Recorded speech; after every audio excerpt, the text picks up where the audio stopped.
Good morning students. Today we are going to continue the topic that we discussed in the last class, that is human digestive system.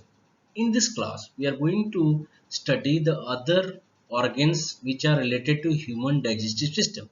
In the previous class we discussed about mouth and the buccal cavity, and also the organs which are related to buccal cavity like tongue and teeth.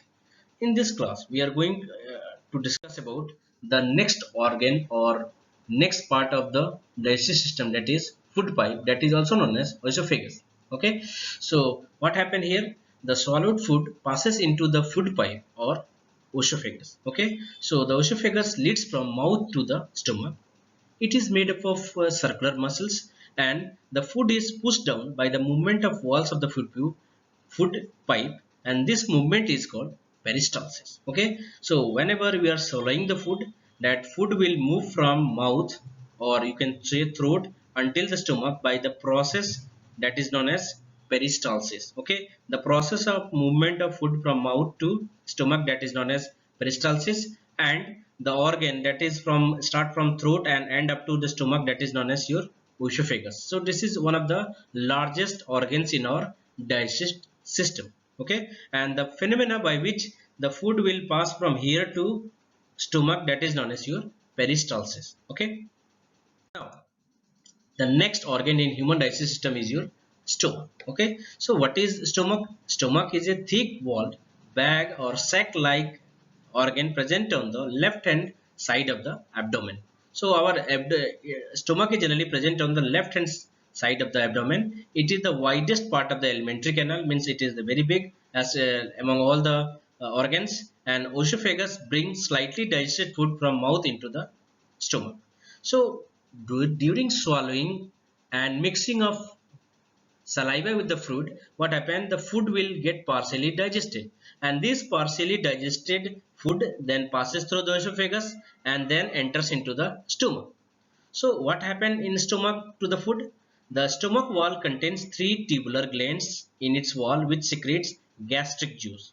Now what are these then? Gastric juice. Gastric juice contain three substances. One is your hydrochloric acid, another is your enzyme pepsin, and mucus. Now let us see what are the rules of each and every component that is secreted from the gastric juice. Now let us discuss the function of components of gastric juice. The first component is hydrochloric acid. So what is the role of hydrochloric acid? Hydrochloric acid basically provide an acidic medium so that the enzyme pepsin can work. The pepsin cannot work in the absence of acidic medium. Okay, and the another rule of hydrochloric acid is it will kill all the microorganisms or bacteria that is entering our mouth through our food.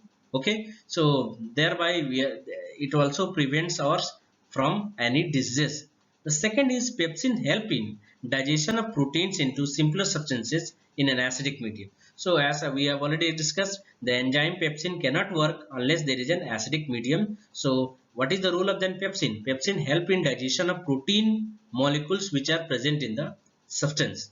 The third component is mucus. The mucus helps to protect the stomach wall from its own secretion of hydrochloric acid. Now hydrochloric acid, as you know, it's a very strong acid. So if it is secreted by the body, if nothing is there, it will simply start digesting the inner walls of the stomach, and there is a disease called ulcer.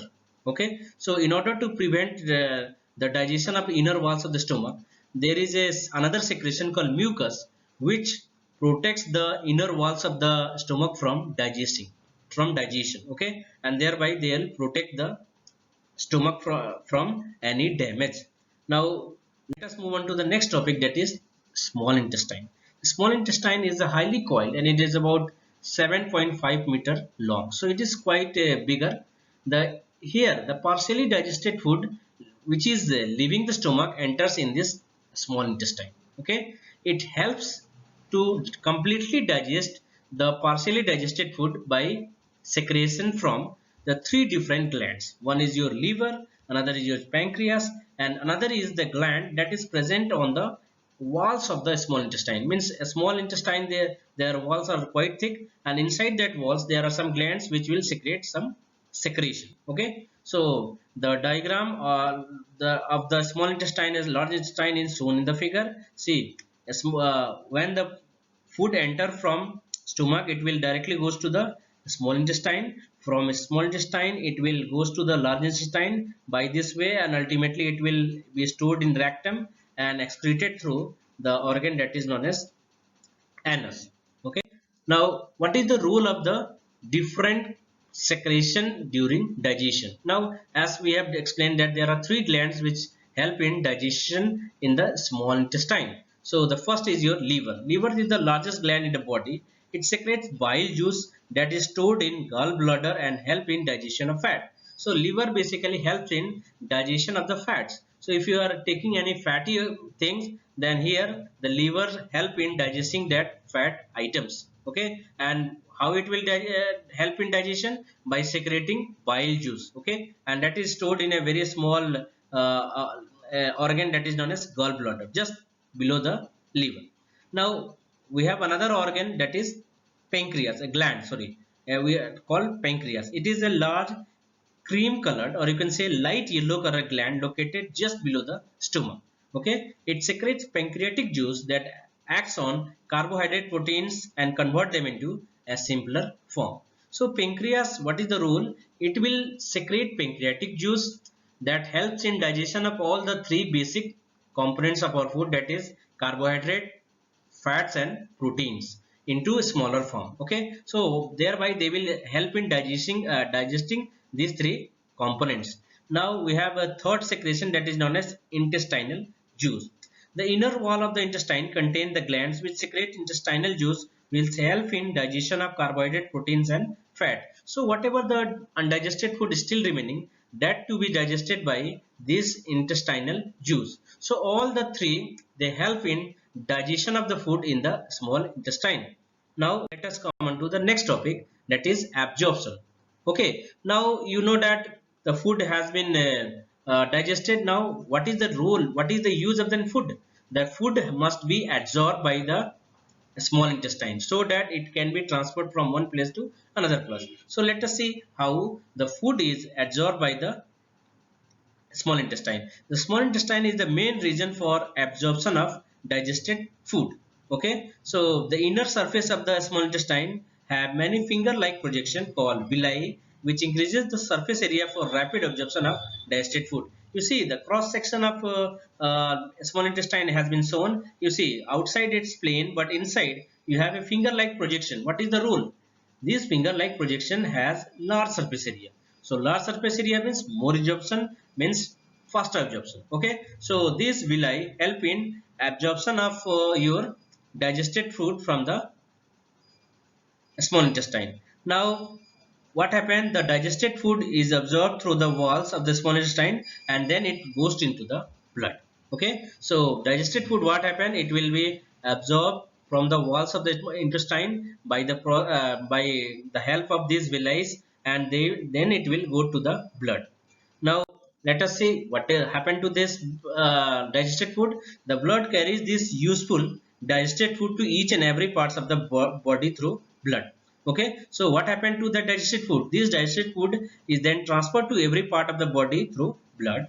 The body uses this substance for its growth and maintenance. So how it will uses? As you know that human being does the process that is respiration. By that it will produce that energy. So where it will get the fuel? That fuel is done by the digested food. See, digested food act as a fuel and they will undergo respiration, and thereby they will produce energy that is required for growth of the body. This whole process is known as assimilation, means carries of food from the small intestine to the various part of the body, then use of this food by these cells for their growth and maintenance. The whole process is known as assimilation. So assimilation is a broader concept. It will start from the digestion of food and end up to the formation of energy, okay, by the process of respiration.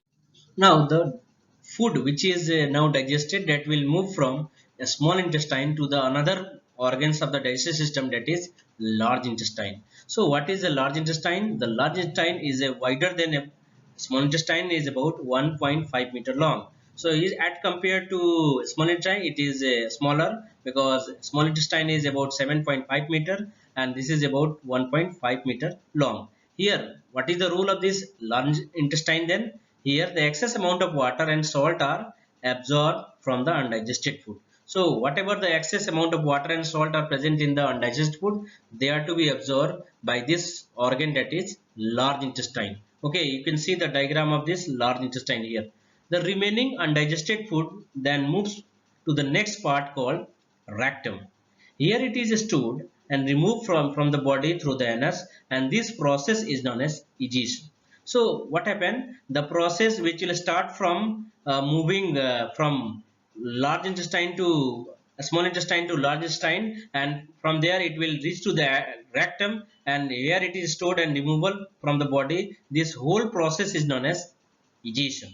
Okay, so what is egestion? Basically the movement of food along this track, that is from here it will enter from here, then it will go along the ascending column, then transverse colon, then descending colon, ultimately it will reach the rectum, and from rectum it will be stored and it will comes out from the anus, and this whole process is known as egestion. Okay, so egestion is basically removal of waste undigested food from our body. Okay, now here are the questions answers related to the topics we discussed. The first is, your gastric juice contain which kind of chemicals? Second is, bile juice stored in these many organs. Which is the largest gland in the human body? State the role of hydrochloric acid in a human stomach. What do you mean by assimilation?